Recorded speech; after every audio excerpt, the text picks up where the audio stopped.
Alright everybody, welcome back. Figured today I would go into more so nutrition and just general getting started in nutrition. Okay, so let's dive right into it. So I'm going to put this screen on the screen so that way y'all can see this.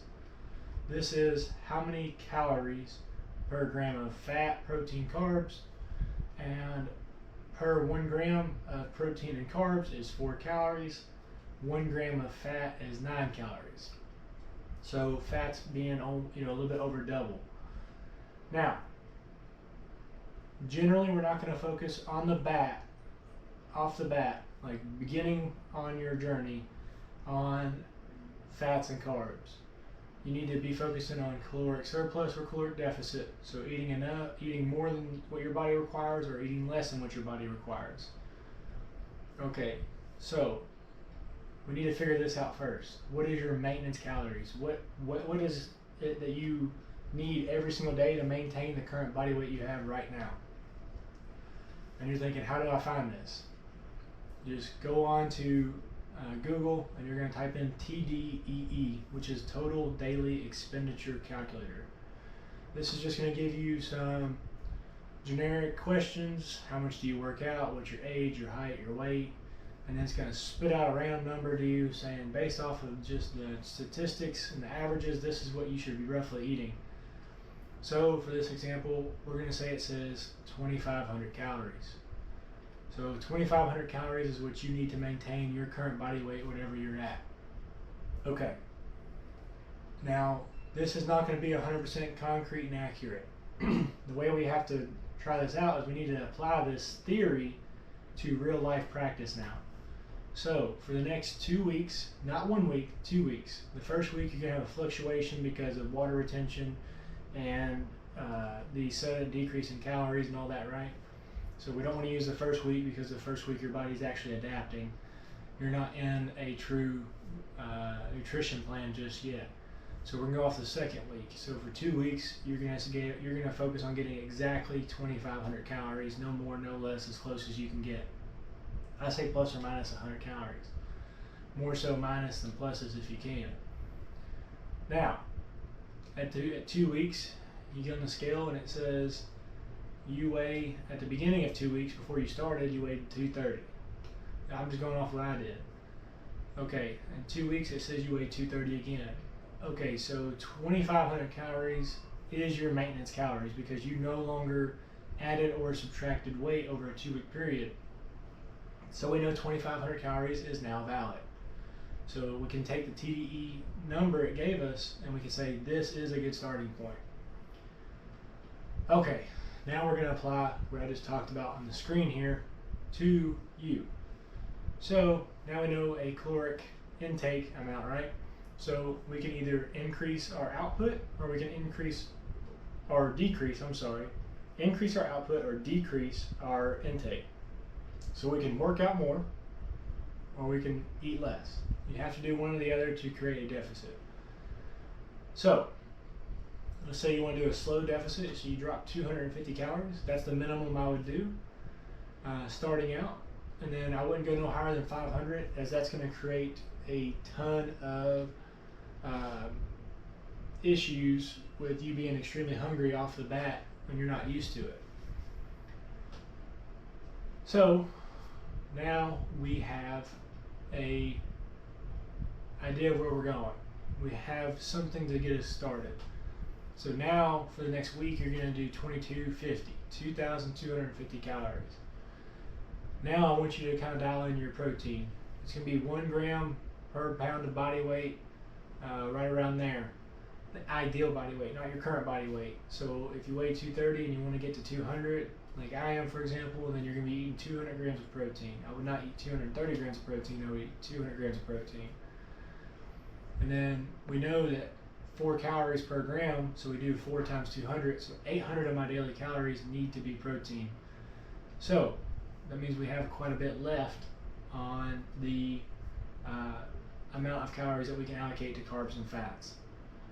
So next week you're hitting the caloric deficit goal and you're hitting your calorie goal. You step on the scale, it says now you weigh 228. Okay, Now you know you're hitting a pound a week of weight loss, and you know what your protein, your calories are at. Boom. Now we just got to focus on maintaining that over and over again. So eventually your body weight is going to come down enough that the calorie amount is going to even out. So as you come down in weight, boop, now you hit another plateau. So now the goal is we can either, once again, this is going to be over a couple weeks. So you're going to be losing a pound pretty consistently, and then you're going to hit a block. And so now you have to make another decision. Are you going to increase output, or are you going to decrease input? Okay, so you decide to increase output. So now you're going to add a cardio session in a week. Boom, you got that in. Now you got a little bit more of a deficit. Maybe 2 cardio sessions. Just kind of easy, 30 minutes, not really going too crazy. On like a bike or something, no hit. And step on the scale, next few weeks it's going down pretty consistently. You're down 6 pounds, 7 pounds, whatever. And you just gotta keep evaluating this. Now when you get lean enough, you're gonna have to start diving into more carb and fat manipulation and stuff like that, because that's gonna, eating more carbs is gonna cause water retention, so your muscles are gonna feel fuller, you're gonna have more energy, but you're not gonna look as dry and as shredded, as you could say, as lean as you would on a low carb, high fat diet. That's something that you do more towards the end of your program, your nutrition program and your training program, to bring it in real quick, and then you kind of carb load. But that's for another time. This is just general nutritional facts, right? So how do we get more successful and not have to worry about failing? So first off, when we go shopping, there's a few things you can do. As you're diving into this, try to shop on the perimeter as much as you can. Most of the inside of the store, if it's in an aisle, it's going to be all your processed stuff. Everything on the outside is processed very limitedly, but it tends to be a lot more healthier options. So you got veggies and fruits. You got your meat section in the back usually. You got your dairy, and you have your frozen section usually around that area. And so all these are going to be more single ingredient foods, or they'll be foods that we know are scientifically proven to help you, like yogurt. Yogurt is a processed food, but with it having probiotics and a high protein count and a low calorie count, we know that those are good options. And then versus going down like a pizza aisle, or going down the snack and chips aisle, the pasta aisle, stuff like that, right? So the more you can focus on getting on the outer perimeter of your grocery store, the better off you're going to be in the long run. Just next week, you try doing your grocery shopping. I want you to focus on trying not to go down an aisle if possible, unless it's something that you just really need. Like for example, I get PB2 powder instead of peanut butter, and so that's obviously going to be in an aisle. So I don't really count that going towards being in the middle. And now what we can transition over to is, I'll put this on the screen as well. So this is going to be the satiety index. So satiety index is basically saying satiety, I think I said it right. Satiety index. So what this is how full does something make you off of the amount of calories coming in. So there's multiple like whole grains and processed carbs that have the same calorie count per weight, but the amount of time it takes for you to process can be quicker. So for example, if I eat 100 grams of rice, of jasmine rice, versus 100 grams of oats, cooked oats, I'm going to feel fuller for longer with oats than I would with rice. Now, knowing this allows us more options based off of what we want to do in our daily intake, right? So just because rice is quicker absorbing does not mean it's a bad thing.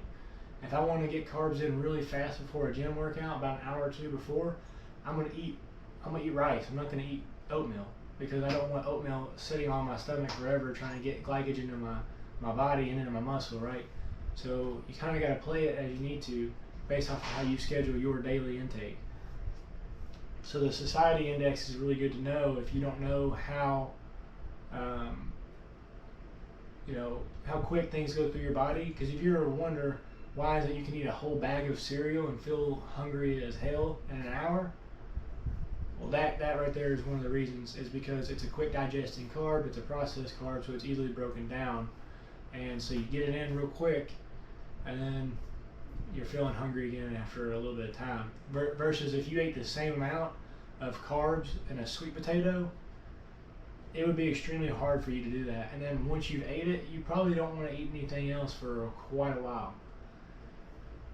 So just whenever you're diving into these things, just think about the food choices, and then you can use those for sticking points in your nutrition. Like if I'm going to have an issue with me getting hungry at nighttime, then when you're eating dinner, plan on eating those, truly satiating type foods.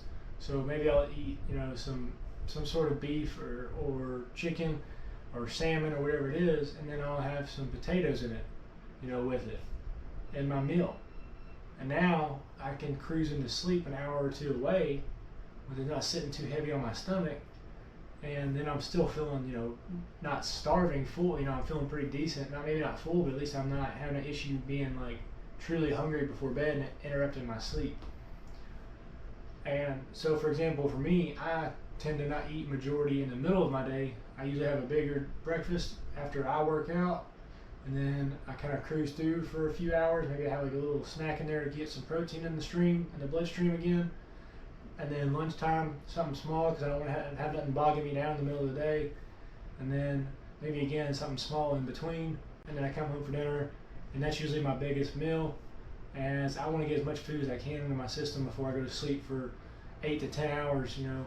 Well, it's really more so like 7 to 9. Let's say 7 to 9 hours is like a good frame for me. 9 being really good, maybe on like a weekend or a day off. 7 being more of a weekday. But the thing is, you have that. You're not accounting for the fact that when you're sleeping, you're not consuming anything that entire time either. So I like to have a large meal to kind of keep things moving, even though digestion does slow down. At least it's allowing protein to still constantly enter with the shortest amount of time in between as possible, right?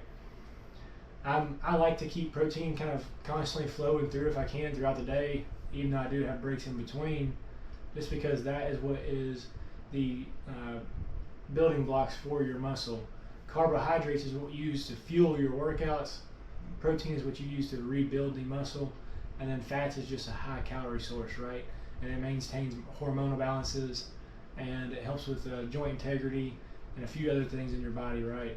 You need the fats, at least a minimum of around 30% if you can, of your daily intake until you get super lean. And at that point, you're going to have to kind of forsake it for a short term if you want to get really lean, where you may end up dropping fats and carbs.